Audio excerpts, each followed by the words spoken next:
आदाब अर्ज़ है, आप सबको बहुत मुबारक हो। नवाज शरीफ साहब की आज कुछ दिन के लिए बेल हो गई। मुबारकबादी बहुत सारे लेवल से बनती है। एक तो कौम को मुबारकबाद ये कि कुछ दिन कौम का ख़र्चा कम होगा, क्योंकि जेल में रखने से जो हमारा एक्सचेकर है यानी टैक्स पेयर का जो पैसा है वो उसके ऊपर लोड पड़ता है। यानी एक ऐसा लीडर जिसको 2-3 दफ़ा निकाला गया हो, वो अगर जेल चला जाए तो वो भी अवाम के ही ख़जाने पे बोझ होता है। तो वो एक तो अवाम को खुशखबरी कि भाई वो कुछ दिन के लिए अपने ख़र्चे पे अपने घर रहेंगे। दूसरा ये कि PMLN वालों के लिए बहुत बड़ी खुशखबरी कि उनका जो लीडर है वो कुछ दिन के लिए बेल पे अपने घर जाने वाले हैं कुछ देर में इंशाअल्लाह ताला। तो वो भी उनके लिए भी खुशखबरी है। कुछ पॉलिटिकल एडवांटेज भी उनको मिला PML को कि ज़रा सी रिलीफ मिली और एक सियासी बयानिया बन गया कि भाई देखिए हमारा कहना सही था और मियाँ साहब की तबीयत वाकई नासाज है। तो इसके लिए उनको मुबारकबाद। पीपल्स पार्टी को मुबारकबाद कि उनकी जो ट्रेन जुलूस है उसका कोई प्रेशर से शायद गो के अदलिया पे कोई असर नहीं होता। अदलिया अपना इंडिपेंडेंटली काम करती है, लेकिन शायद कोई पॉलिटिकल कोई एनवायरनमेंट बनी हो जिससे PTI को बहुत मुबारक हो। और वो यूं कि PTI के ऊपर भी एक मुसीबत आन पड़ी है। ये वो केसेस हैं जो ना निगले जाते हैं ना उगले जाते हैं। अगर वो मियाँ साहब को बंद रखते हैं तो एक मुसीबतें, छोड़ते हैं तो मुसीबतें। ऊपर से इमरान खान साहब बाज नहीं आते, फजूल के बयान दिए बगैर मैं डील नहीं करूँगा, मैं छोड़ूंगा नहीं, जैसे वो टार्जन हो। अगर वो अपना टार्जन वाला बयानिया छोड़ दें तो शायद कुछ आसानी हो जाए। खामोशी गवर्नमेंट तमाम बिल्कुल जो है मुकम्मल इस पर खामोशी इख्तियार करें। तो जो अदलिया ने करना करे, छोड़े रखे, बंद करे, भाई वो अदलिया का मामला है, नैब FI का। लेकिन गवर्नमेंट को शौक है क्योंकि इमरान खान साहब की जो पूरी अपोजिशन थी वो सिर्फ इस बात पे थी कि ये चोर, वो डाकू, उसको पकड़ूंगा, उसको छोड़ूंगा नहीं। अच्छा, जब वो हुकूमत में आ गया तो उनकी अभी भी जो स्ट्रैटेजी है वो यही है। हालांकि हुकूमत में आने के बाद काम करना होता है, वो काम के बजाय वही पुराना दाम लगाए हुए कि उसको पकड़ दो, उसको पकड़ लो, उसको छोड़ूंगा नहीं, उसको मैं जाने नहीं दूंगा, तो फजूल में। तो उनके लिए भी बहुत अच्छा हुआ। इसमें जो खुसूसी तौर पे कोशिशें सराहनी हैं वो है मरियम नवाज़ साहिबा की। उन्होंने बड़ी मेहनत की मियाँ साहब को छुड़वाने के लिए, यानी कि उन्होंने कुछ भी नहीं किया और खामोश नहीं, जिसकी वजह से मियाँ साहब की शायद बेल हो गई। रौला डालती तो एक कतन बेल ना होती थी। लेकिन सबसे बड़ी खुशखबरी आज जो है अहलियाने जेल के लिए। वो तमाम लोग, वो तमाम मुल्ज़िम जिनके ऊपर सिर्फ इल्ज़ाम लगा हुआ है और वो जेलों में पड़े हैं, और वो मुजरिम जिनका जुर्म साबित हो गया है और जेलों में पड़े हुए हैं। अगर किसी को छोटा मोटा कोई नज़ला हो, दर्द सर की तकलीफ़ हो, कमर में कोई प्रॉब्लम हो या दिल की धड़कन तेज़ हो गई हो, तो उनके लिए एक नई आस बन गई है। तो उन तमाम ऐसे जो कैदी हैं पाकिस्तान भर के जेलों में, हज़ारों लाखों, जिनको कोई ना कोई थोड़ी बहुत बीमारी, जहनी दबाव, जेल की वजह से अगर जहनी दबाव हो जिससे उनका फ्लू सही ना हो रहा हो, तो उनके वकला को चाहिए कि मियाँ साहब जो 3 बार बरतरफ हुए उनके वकील से बात कर लें और वो समझाएंगे कि कैसे केस बनाना होता है जहनी दबाव का।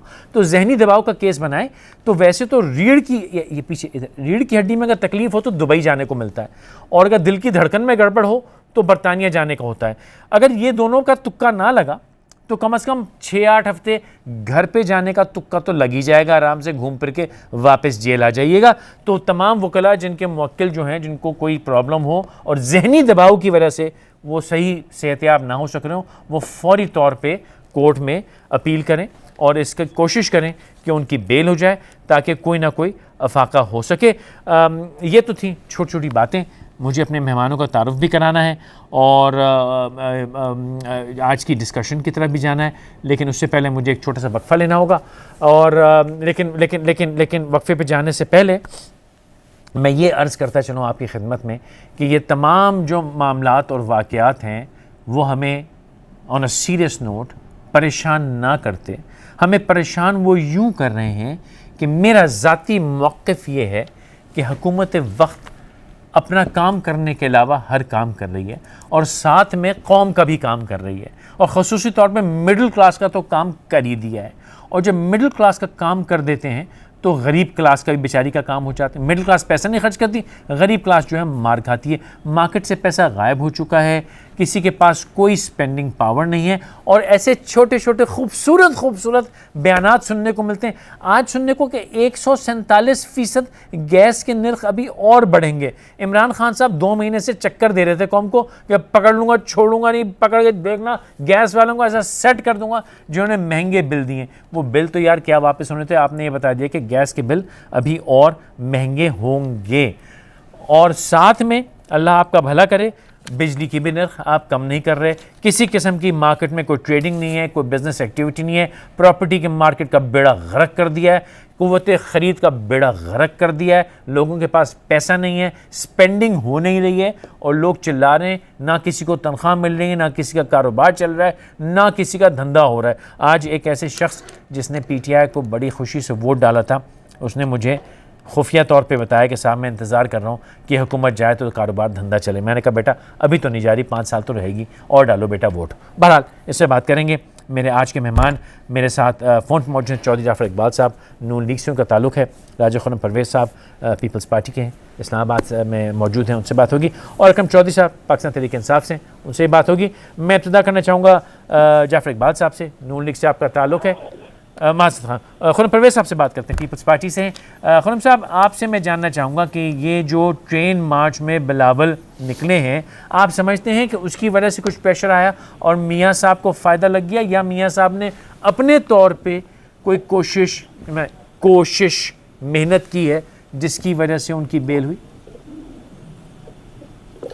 बिस्मिल्लाहिर्रहमानिर्रहीम। फैसल भाई थैंक यू। पहली चीज़ तो ये है जी कि आप सब केल में है कि जो बिलावल साहब जेल तशरीफ़ ले गए थे मियाँ साहब से मिलने, तो वो प्योरली इंसानी हमदर्दी की बुनियाद पर गए थे, क्योंकि मियाँ साहब वॉज नॉट वेल। उसके बाद बहुत बात हुई उस पर, बड़े तजज़िये तबसरे होते रहे मीडिया में भी, लेकिन आज जो सुप्रीम कोर्ट का फ़ैसला आया है उसने कम से कम एक चीज़ तो साबित कर दी कि मियाँ साहब का जो कंसर्न था हेल्थ के हवाले से वो बिल्कुल जेन्युइन था, और उनको वाकई ही मेडिकल ट्रीटमेंट की ज़रूरत है। ये इसमें कोई शक नहीं कि मेडिकल ग्राउंड्स पे मियाँ साहब को रिलीफ मिला है। साथ साथ आज उनके भाई शहबाज शरीफ साहब को भी ECL से उनका नाम हट गया, तो मुस्लिम लीग नून के लिए मजमूई तौर पर एक अच्छा दिन रहा आज।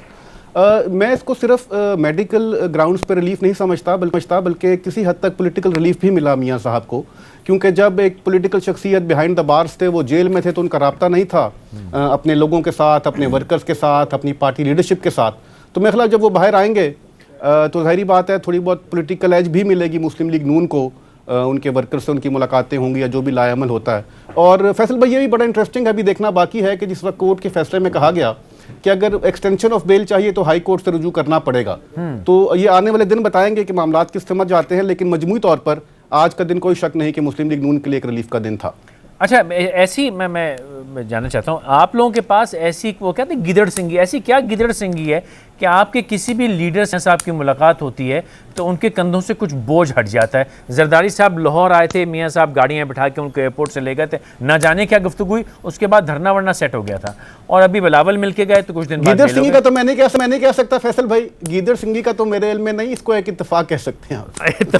क्या इत्तेफाक जरूर, क्या अजीब इत्तेफाक यार, कभी हमसे ही मिलवा अपनी लीडरशिप को, शायद हमारा भी कोई फायदा तुक्का लग जाए।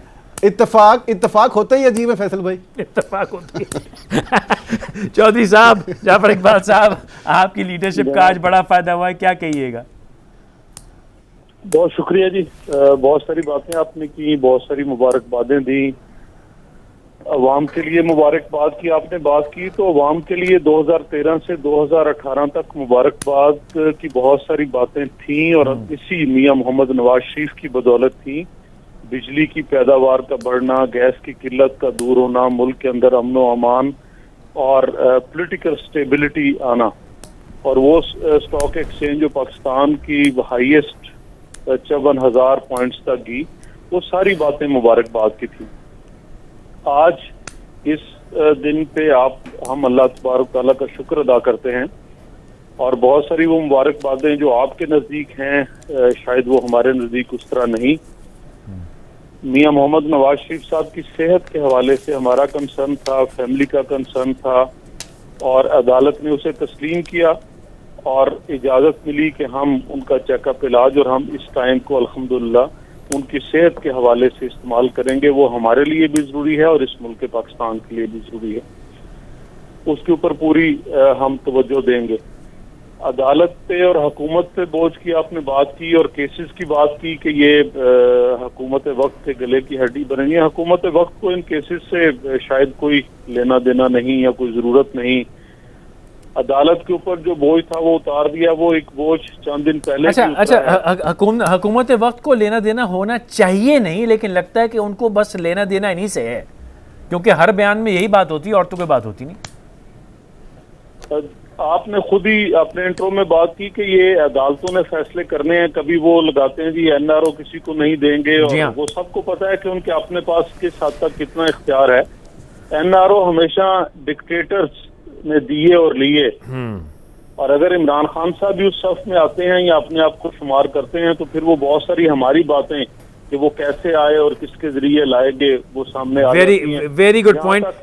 मैं ये बात के हुकूमत के करने के काम, हाँ, तो वो सारे काम हुकूमत ही के करने के हैं जो वो रोज कर रहे हैं, और जो उनका अपनी सूझबूझ है उसके मुताबिक वो कर रहे हैं। एक पेशावर के अंदर रैपिड ट्रांसपोर्ट का सिस्टम बन रहा है, बड़ी उसके ऊपर वो तवज्जो दे रहे हैं।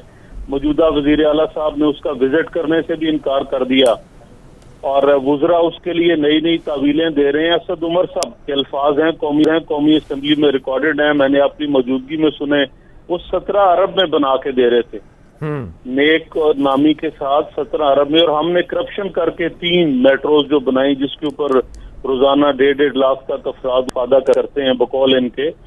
तो इनकी हुकूमत टोटल उस पेशावर रैपिड ट्रांसपोर्ट के ऊपर लगे हुए हैं, बड़ी मेहनत कर रहे हैं।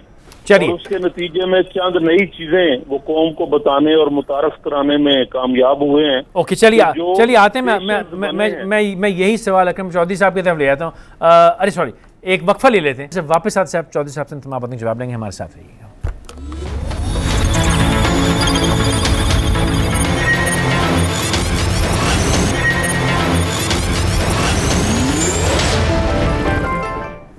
मास्टर देने का बहुत शुक्रिया। चौधरी साहब क्या कहिएगा, ये लोग तो सारी शिकायतें आपसे कर रहे हैं। शिकायतें इनकी वक्त है इनका करने का, क्योंकि इन्हें पता था कि ये क्या किस हालत में किसके हवाले करके जा रहे हैं, और इस मुल्क के साथ जो कुछ गुज़श्ता 38 साल में किया गया, हाँ, करने वालों को इल्म होता है सही कि उन्होंने आज घर का क्या हाल कर दिया है। और जब आप एक बार इस तरह की सूरत हाल का शिकार हो जाते हैं तो वो ओवरकम करने के लिए उससे कम वक्त दरकार नहीं होता। हमारे पास कोई इस तरह की सूरत हाल मौजूद नहीं है कि हम ऑल ऑफ सडन 17 अगस्त की सिचुएशन जो थी उसको रिवर्स कर दें और मुल्क में हरा भरा नज़र आने लगे। दूसरी स्ट्रैटेजी हो सकती थी कि हम भी उसी तरह 10, 20, 30, 40 अरब डॉलर जो है कर्ज़ा लेते, कौम को भी खिलाते, ख़ुद भी खाते, और हम भी बड़े बड़े महल्लात बना लेते, और चहल पहल भी होती रहती, और पेपर इकॉनमी भी तरक्की करती रहती। 30,000 अरब रुपया भी हम लोकल बैंक्स का देना होता, 100 अरब डॉलर बाहर का भी देना होता। ये फैसला भाई सूरत हाल ये है, ये दोनों सिचुएशंस हैं। हम एक सिचुएशन तो ये है कि इस मुल्क को उसी तरह चलाते रहें, लेकिन मेरी राय इसमें यह है कि आप कब तक कर्ज़े मांगते रहेंगे और आपको कर्ज़े मिलते रहेंगे।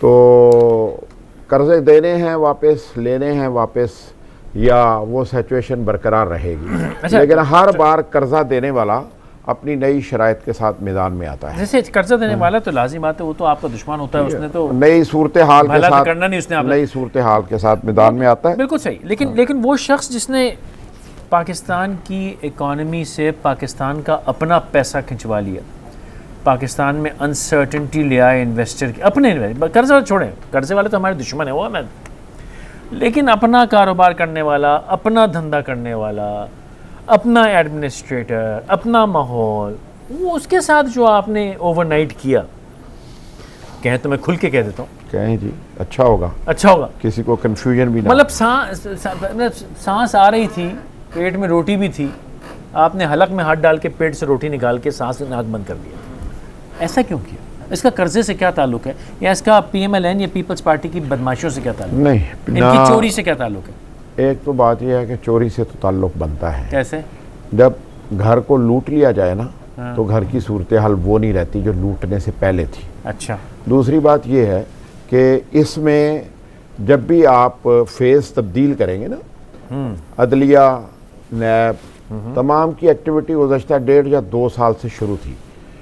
ये कहना कि ये सारा कुछ 17 अगस्त 2018 के बाद हुआ है क्या सारा कुछ कि इकोनॉमी के साथ और बाकी चीज़ों के साथ, ऐसा नहीं है। नहीं, मैं फैसल तो भाई, कह रहा हूँ अपने पाकिस्तानी की स्पेंडिंग, मैं अपने भाई पाकिस्तानी की स्पेंडिंग बता- जॉब सिक्योरिटी, भाईजान, बिजनेस सिक्योरिटी।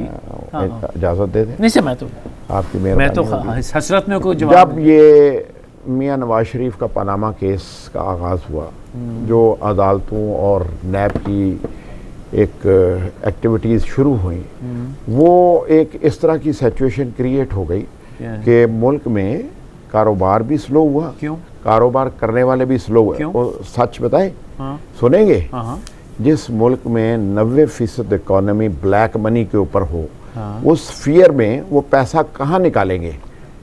किस फियर में? ब्लैक मनी वाला पैसा कभी बाहर नहीं निकलता। तो आप ये कह रहे हैं कि पूरी कौम चोर है? मेरे कहने की ज़रूरत नहीं है। नहीं, आप ये आप कह रहे हैं। इकोनॉमी, जिस मुल्क के 22 करोड़ लोगों में से 17 लाख लोग टैक्स देते हों, हाँ। जिस मुल्क में अब सुने 14.5 फैसल हो भाई गए। जरा बात तो अब सुन सुने लें। 14.5 हो गए, फैसल भाई 2.5 और बात भगा तो दिया सुन लें। आपने 2.5 और भगा दिया। जिस मुल्क में 4 करोड़ कमर्शियल गैस, सुई गैस के और बिजली के मीटर लगे हुए हों और उनमें से किसी के पास FBR का नंबर ना हो, ठीक है, और वो टैक्स पेयर ना हो, तो उसके बारे में मैं क्या कह सकता हूँ?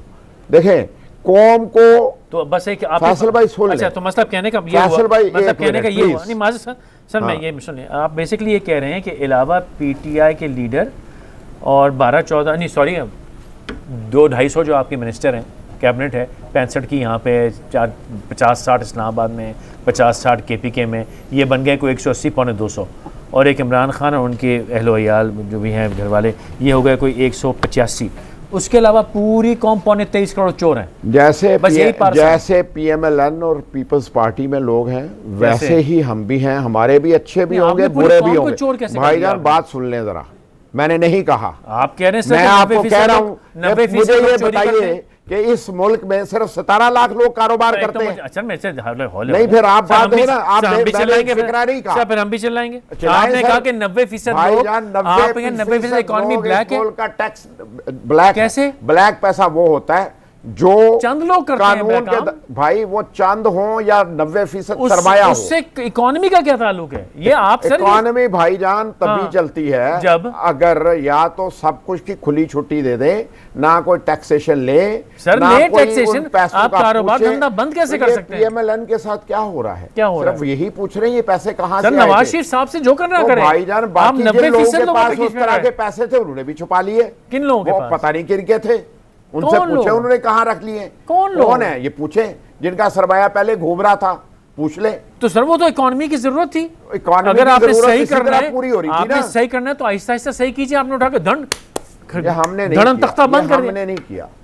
ये 2017 और 18 16 के एंड से लेके खुरम साहब क्या ख्याल है मेरी 17 और 18 में ये काम खुरम साहब जारी चौधरी था। साहब की इस बात में कोई हक़ाइक़ दम है को कि नहीं मानना है? खुरम साहब क्या ख्याल है आपका, क्या फरमाइएगा? फैसल साहब आवाज़ थोड़ी क्लियर नहीं आ रही, दोबारा अगर बोलिएगा। खुरम साहब बस मैं आपसे पूछूं चौधरी साहब जो कह रहे हैं उसके बारे में क्या फरमाइएगा? देखें जी, एक बात तो फैसल साहब बड़ी क्लियर है कि जब से ये हुकूमत वजूद में आई है PTI की, तो तमाम सवालों का, तमाम मसाइल का, तमाम इश्यूज़ पे जब बात की जाए तो उसके 2 जवाब हैं जो बड़े मुतवातर आ रहे हैं। तीसरा जवाब सुनने को नहीं मिला अभी तक। एक, करप्शन करप्शन और चोर चोर का नारा हर सवाल का जवाब है। दूसरा, पिछली हुकूमतों की पॉलिसीज़। अब बात यह है, गुजारिश ये है जनाब कि अगर किसी भी शख्स पर, किसी भी सियासी जमात के लीडर पर या किसी भी शख्स पर, ख्वाह उसका ताल्लुक किसी भी तबका फ़िक्र से हो, किसी सेगमेंट ऑफ सोसाइटी से हो, उस पर अगर कोई भी इल्ज़ाम है, और याद रखिए इल्ज़ाम लगाना तो दुनिया का सबसे आसान काम है। अगर किसी पर कोई इल्ज़ाम है तो उसके लिए फ़ोरम अदालतें मौजूद हैं, उसके लिए नैब मौजूद है, उसके लिए FIA मौजूद है। नहीं, सर, मैं- वो मुतलका सर, शख्स जाने, वो खुरम साहब, मुतलका सियासी जमात साहब, जाने और वो फोरम जाने। साहब कतल कलामी की आपने सर मैं फैसल भाई एक सेकंड मुझे खत्म कर दीजिएगा। मैं सिर्फ एक बात, नहीं मैं एक सर, तरफ- नहीं सर सियासी जलसा नहीं है। मैं आपसे ये आप लोगों का आपस के लीडरों की बेईमानी, लीडरों का नैब वैब, मुझे उससे कोई ताल्लुक नहीं है। मुझे सिर्फ ताल्लुक ये है, मुझे अपने पेट से फिक्र है, मुझे गरीब आदमी और मिडिल क्लास की पेट की फिक्र है। ये कहते हैं कि मिडिल क्लास और गरीब आदमी का पेट इसलिए कट रहा है इस वक्त कि आप लोग बेड़ा गर्क करके चले गए, इकॉनमी, कर्जा, ब्लैक इकॉनमी, चोरी चकारी का बाजार आप गर्म कर गए, पूरे मुआशरे को आप करप्ट कर गए, जिसकी वजह से अब हालत बुरी है। उसके जवाब में क्या कहिए? आप लोगों के आपस नैब उससे मेरे को ताल्लुक ही नहीं। अब मेरा जवाब सुन लें सर। सुनाइए। अब मेरा जवाब सुनिए। देखिए सर, बात यह है कि मेरी बात वो बीच में रह गई। मैं कहना ये चाह रहा था कि अब ये है हुकूमत, दे आर गवर्नमेंट, ठीक है। अगर किसी पर भी कोई इल्ज़ाम है तो वो तो कोर्ट में होगा। आप डिलीवरी की तरफ आइए। आपने 6-7 माह तो निकाल लिए चोर चोर का नारा लगाकर, करप्शन का नारा लगाकर। अब इसके बाद अगले 6 माह आप यूँ नहीं निकाल सकेंगे, कौम आपसे सवाल करेगी। आपने बात की मिडिल क्लास की, मैं गरीब लोगों की भी बात करूंगा कि फर्स्ट 100 डेज जब हुए हमारी हुकूमत को तो हमने बेनज़ीर इनकम सपोर्ट प्रोग्राम दिया, हमने और बहुत सारे काम किए। आप मुझे कोई एक माइलस्टोन बता दें जो अभी 6-7 माह हुए हैं, मेरे भाई बैठे हैं पीटीआई से, कोई एक ऐसा काम बता दें जिससे अवाम खुश हुए हों, कोई खुशहाली आई हो। आपने वादा किया था 1.5 करोड़ नौकरियों का नौजवानों से, मेहरबानी फरमाकर हमें बताएं कितने नौजवानों को आपने नौकरियां दी हैं। आपने तो यहां तक कहा था कि हम ऐसे कंड्यूसिव एनवायरनमेंट देंगे कि लोग यहां बाहर से नौकरियां करने आएंगे और पढ़ने आएंगे। कितने लोग आए हैं जनाब? आपकी पॉलिसी क्या है? आपने स्टॉक एक्सचेंज के साथ क्या किया? खुर्रम साहब, मुझे एक वक्फा लेना है, वक्फे के बाद मैं आप ही से इब्तिदा करूंगा। लेकिन सवाल ये, इनका ये कहना है कि ये सब होगा लेकिन वक्त लगेगा, और वक्त है उसकी वजह आपके वो काम है जिसकी वजह से पाकिस्तान इस मुश्किल में और इस हुकूमत को रूम नहीं मिल रहा काम करने का। यहीं से इब्तिदा करेंगे। छोटा सा वक्फा ले लीजिए।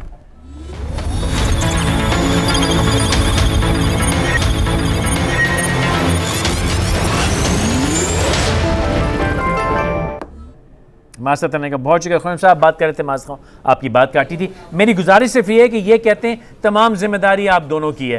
खुर्रम साहब, इब्तिदा आपसे।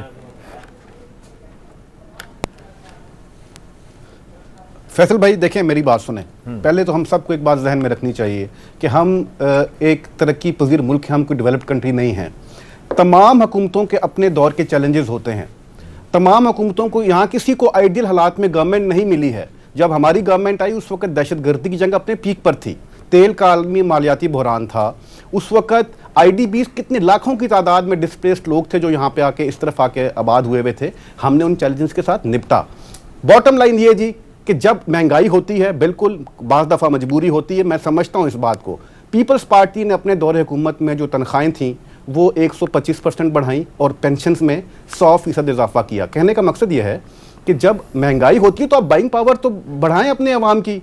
अब हर मसले के हल में ये कह देना जी कि ये तो पिछली हुकूमत ने किया था, अब हम क्या करें? आप अगर डॉलर को नहीं रोकेंगे, आपके PM को नहीं पता कि डॉलर ऊपर जा रहा है, वो कहते हैं मैं तो लाइल्म था।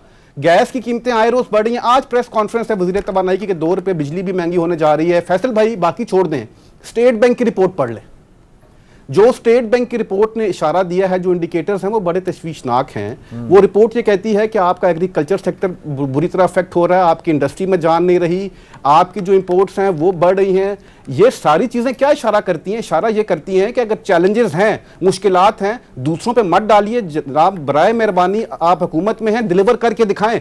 और जो आपने वादे किए थे इस कौम से, तो आपने सबज बाग दिखाए थे, अब वो पूरे करके दिखाएं। आप घबरा क्यों गए हैं? अब हालात का वबेला करके और मुश्किलात का वबेला करके आप राय फरार इख्तियार क्यों करना चाहते हैं? आपकी पार्टी ने एक्टिव ऑपोजिशन, स्ट्रीट ऑपोजिशन शुरू कर दी है। जाफर साहब, आपकी तरफ से भी खामोशी रहेगी मियां साहब के वापस जेल जाने तक, या आपकी तरफ से भी एक्टिव ऑपोजिशन के चांसेस हैं? हमारे यहाँ कोई खामोशी नहीं जी किसी भी सतह पे। लेकिन अगर किसी का ये ख्याल हो कि हमें भी कोई काजी साहब की तरह साथी मिलेगा, हमें भी कोई शुजात साहब की तरह साथी मिलेगा और हम उन सबको इकट्ठा करके और हुकूमत के अंदर सियासी अदम इस्तेहकाम पैदा करने के लिए मुल्क के अंदर हम चलेंगे, तो वो कोई हमसे तवक्को ना रखे। माजी में बहुत कुछ हुआ, बड़ी गलतियां हुई पॉलिटिकल लीडर से, लेकिन जब मियां साहब और मोहतरमा बेनजीर भुट्टो ने मिल बैठ के उन गलतियों को आगे ना करने का और उनको दूर करने मैं समझ, तो आप मैं समझा नहीं आपकी बात। आप ये कह रहे हैं कि आप कोई एक्टिव ऑपोजिशन नहीं करेंगे, आप ये कह रहे हैं? नहीं, हम एक्टिव ऑपोजिशन कर रहे हैं। आप आज के टॉक शोज देखें, शाहिद खाकान अब्बासी साहब ने भी आज बात की और असेंबली के अंदर भी हम बात करेंगे। नहीं सर, एक्टिव ऑपोजिशन से मेरा मतलब टॉक शोज नहीं है। एक्टिव ऑपोजिशन से मेरा मतलब है कि जिस तरह पीपल्स पार्टी ने सड़क पे धाई धुई शुरू कर दिया है, ट्रेन जलसा शोर शराबा, उसकी बात कीजिए। फैसल साहब, जब आप मुझे फिक्रा मुकम्मल नहीं करने देंगे, नहीं कीजिए सर, कीजिए। 20 क्यों मतलब निकलेंगे? नहीं सर, कीजिए, मैं कब मना करूं, फरमाइए जी। एक्टिव ऑपोजिशन 100% करेंगे, लेकिन अगर कोई कहे कि हम सड़कें ब्लॉक करके बैठने लगे हैं, कोई धरना दे के बैठने लगे, ऐसा नहीं करेंगे। ओके।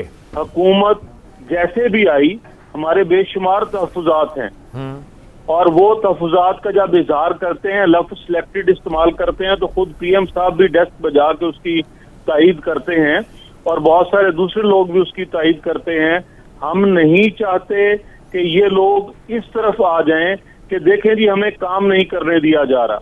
हम इस हुकूमत को बहुत अच्छा सियासी माहौल देना चाहते हैं और ये काम करके डिलीवर करके दिखाएं, ये सिर्फ बातों से नहीं। जिस तरह जब वो सऊदी शहजादा आया और कैदियों की रिहाई की बात हुई और अगले 4 दिन वो कामरान मामू का बेटा रिहा होता रहा, आज तक कोई फर्द वापस नहीं आया। इन्होंने कहा जी 2000 रियाल जो फीस है हज और वीजे की वो खत्म होने जा रही है, वो खत्म नहीं हुई। इन्होंने तेल लेना चाहा डेफर पेमेंट पे कतर और यूएई से, अभी तक नहीं मिला। इन्होंने बहुत सारे ख्वाब दिखाए थे और जनाब इमरान खान साहब फरमाते थे कि अगर डॉलर का रेट बढ़े, अगर मुल्क में महंगाई हो तो समझे कि लीडर करप्ट है, ये उनके अल्फाज हैं। आज तेल की कीमत भी बढ़ रही है, डॉलर की कीमत भी बढ़ रही है, महंगाई भी बढ़ रही है। मैं एक देहाती इलाके से ताल्लुक रखता हूँ, काश्तकार हूँ। हम 3700 रुपए में 2 बोरियां खाद डालते थे, अपनी फसल अच्छी हो जाती थी। ये 2015 से लेके 2018 जुलाई तक ये काम चलता रहा। आज एक बोरी आपको डीएपी की 4000 रुपए में मिलती सर, है। वो सही सर, इन्होंने तो अच्छा नहीं किया, वो तो मैं जानता हूँ। जब भी तो मैं सवाल करता हूँ भाई जनाब अल्लाह भला करे खुरम साहब, तो आप फिर बेसिकली अब ये कि खतरनाक ऑपोजिशन के मूड में हैं या आप भी थोड़े दिन शोर शराबा करके घर चले जाएंगे? फैसल भाई, मेरी एक बात, मैं इस पे आता हूँ आपके सवाल की तरफ। जिस तरह भाई ने फरमाया, जो पीटीआई से हैं कि सारी जो बुराइयां हैं इसकी जिम्मेदार नून लीग और पीपल्स पार्टी थी, सारी खराबियों की, सारी मुश्किलात की। अगर एक सेकंड के लिए मैं इनकी बात मान भी लूँ, फर्ज कर लिया जाए कि ये ठीक फरमा रहे हैं, तो मुझे ये बताएं कि अगर इतनी बुरे हालात हैं महंगाई के, एक तरफ तो आपने तनख्वाहें भी इजाफा नहीं किया, आपने पेंशन्स में भी इजाफा नहीं किया, लेकिन क्या इसका हल ये था कि उस्मान बुज़दार साहब और जो पंजाब असेंबली में आप तनख्वाहें भी बढ़ाएं, आप अपनी मुराद भी बढ़ा लें और आप फिर ये भी कहें कि जो चीफ मिनिस्टर सिंध होगा वो 6 महीने तक एक घर रख सकता है, तमाम उम्र के लिए फैसिलिटीज अवेल कर सकता है? क्या इसका ये हल था?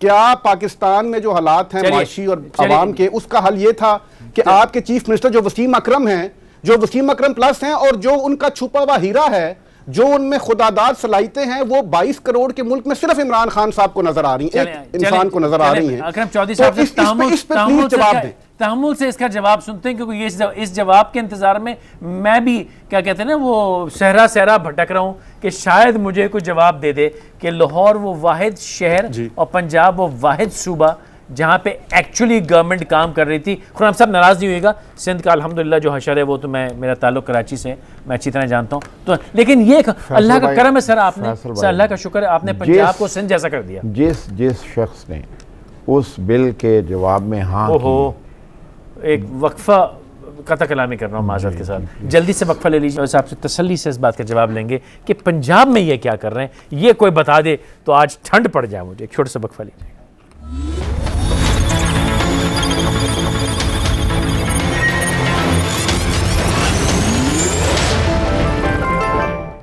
मास्टर देंगे भौश के चॉइस साहब, पंजाब में क्या किया है यार? देखें फैसल भाई, जिस शख्स ने उस बिल की हमायत में हाथ खड़ा किया या वोट दिया, वो कौमी मुजरम है मेरे नज़दीक। मैं तो सियासत को खिदमत समझता हूँ। अगर ये तनख्वाहों के लिए और पैसे कमाने के लिए ये पॉलिटिशियन आता है, वो कोई भी है, उसका ताल्लुक पीटीआई से है, पीएमएलएन से है, पीएमएलक्यू से है, पीपल्स पार्टी से है, तो मेरे नज़दीक उसे नहीं आना चाहिए। बेसिकली सारे मुजरिम, मैं सब कोई मुजरम समझता हूँ, क्योंकि उससे तमाम लोगों ने पास किया है।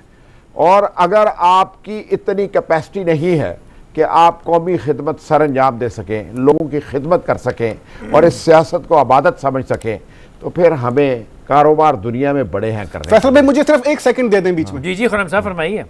यार अभी आपने गलत किया, पहली बार तो चौधरी साहब को काम की बात बहुत अच्छी बात की है और मैं अप्रिशिएट करता हूं चौधरी साहब की बात को। मैं सिर्फ ये कहता बीच में बात रह जाएगी। हाँ। पाकिस्तान पीपल्स पार्टी के पार्लिमानी लीडर हैं हसन मुर्तजा साहब, मैं आपको उनका कांटेक्ट नंबर भी दूंगा। हमारी पार्टी ने फ्लोर ऑफ द हाउस भी और कमेटी में भी इसकी मुखालफत की है। मैंने कहा रिकॉर्ड राइट सेट कर दूं, उसके बाद आगे बात कर लें। बिल्कुल, आज अगर उन्होंने इसकी हमायत नहीं की, मैं समझता हूं उन्होंने कौमी खिदमत में हिस्सा डाला और मुझे ये मानने में कोई यार नहीं है।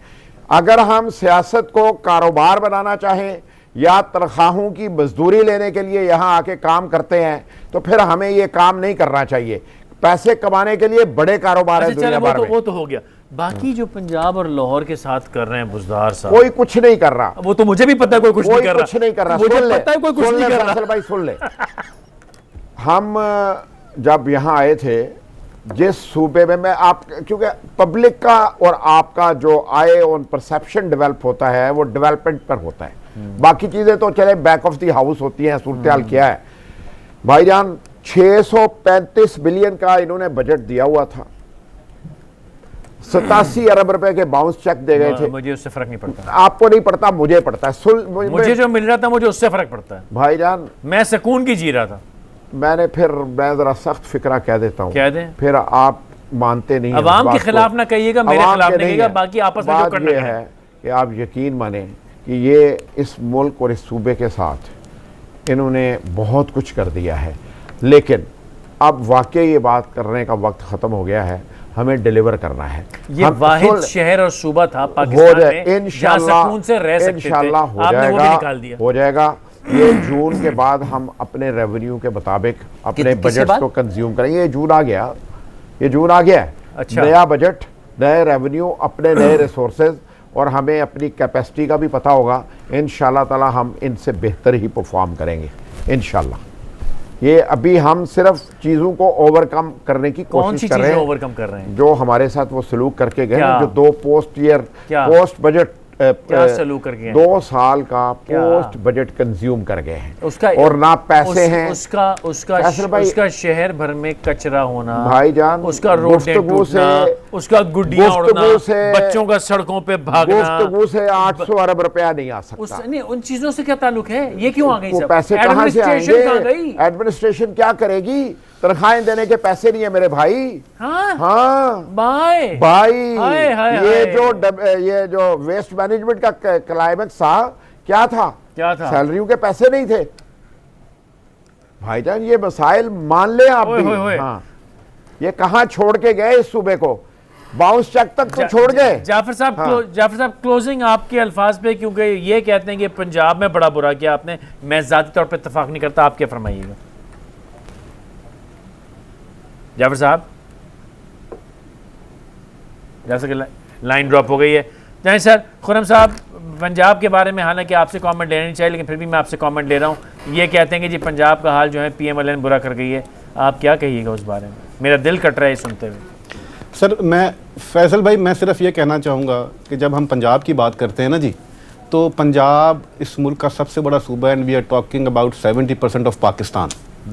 और इस वक्त चाहे उसमें आप किसी भी शोबे में ले लें, कहीं भी बुज़दार साहब अच्छे आदमी होंगे, पर्सनली मैं उनको नहीं जानता, लेकिन कहीं भी गवर्नमेंट की रिट नज़र नहीं आ रही, कहीं उनकी फैसला साजी ऐसी नहीं है कि आप उसको कह सकें कि उन्होंने कोई ऐसी एफर्ट पुट इन किया जिससे कोई ड्रामाई या अच्छाई तब्दीली आई है आवाम की ज़िंदगी में। सानिया साहिवाल हो, मईशत की हाल हो, लॉ एंड ऑर्डर देख लें।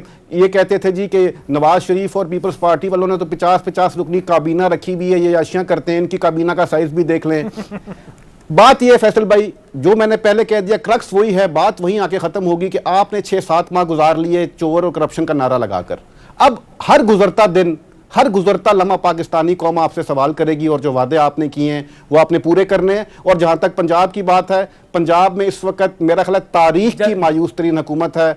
वज़ीर आला साहब में कहीं वो अहलियत या वो नजर नहीं आती। फैसल भाई लेट्स अस बी ऑनेस्ट, मैंने पहले कहा कि वो अच्छे आदमी होंगे। मैं तो मान रहा हूँ, लेकिन मैंने तो कहा ना, मैं तो कहा ना, इन्होंने पंजाब को 7 महीने में सिंध कर दिया, जो मैं सोचता था कि सिंध और पंजाब की डेवलपमेंट में कम से कम 400 साल का फर्क है। सिंध अल्हम्दुलिल्लाह आपकी मेहनत की वजह से अभी 400 साल पीछे फैसल भाई, वो गुजारिश इन्होंने है, इतनी जल्दी में बराबर सिंध पे भी किया। बात कर लेंगे किसी प्रोग्राम में, लेकिन सिंध में इंशाल्लाह जो हमने डिलीवर किया शायद वो हम नहीं दिखा सके मीडिया में, ये हमारी शॉर्ट कमिंग रही है। बस ये ना कीजिए, इंशाल्लाह कल फिर मुलाकात होगी। आदाब।